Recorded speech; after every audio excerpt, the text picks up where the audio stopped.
ஒரு emergency alert தான் இந்த வீடியோ பதிவு. நம்ம எல்லாருடைய மொபைல் போனுமே ஒரு லாங் டேர்முக்கு ஒரு பீப் சவுண்ட் ஒன்று வரும். அதை பார்த்து யாரும் பயப்பட வேண்டாம். என்னடா திடீர்னு மொபைல் ரிங் ஆகுது, இது மாதிரி சவுண்ட் வருது அப்படின்னு சொல்லி யாரும் பயப்பட வேண்டாம்.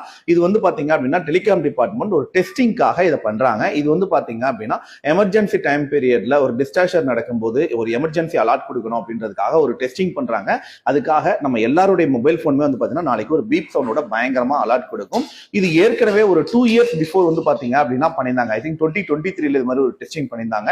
அதே மாதிரியான ஒரு டெஸ்டிங் தான் நாளைக்கும் பண்ண போறாங்க. ஸோ உங்களுடைய மொபைல் போன் நாளைக்கு இந்த பீப் சவுண்ட் மாதிரி ஏதாவது சவுண்ட் கொடுத்துச்சு அப்படின்னா பயப்பட வேண்டாம். ஜஸ்ட் அதை எடுத்து ஆஃப் மட்டும் பண்ணுங்க. மற்றபடி யாரும் உங்க மொபைல் போனை ஹேக்லாம் பண்ண மாட்டாங்க. அதனால நீங்க பயப்பட வேண்டாம். ஸோ இதை முன்னெச்சரிக்கையா இதை எல்லாருக்கும் தெரிவிச்சிடுங்க. ஏன்னா வீட்டுல வயதானவங்க பெரியவங்க எல்லாம் இருக்காங்க அப்படின்னா திடீர்னு சவுண்ட் வந்துச்சு அப்படின்னா அவங்க பயப்படுவாங்க. முன்னெச்சரிக்கையா இதை சொல்லியும் வச்சிருங்க. முடிஞ்ச வரைக்கும் இந்த வீடியோவை எல்லாருக்கும் ஷேரும் பண்ணுங்க.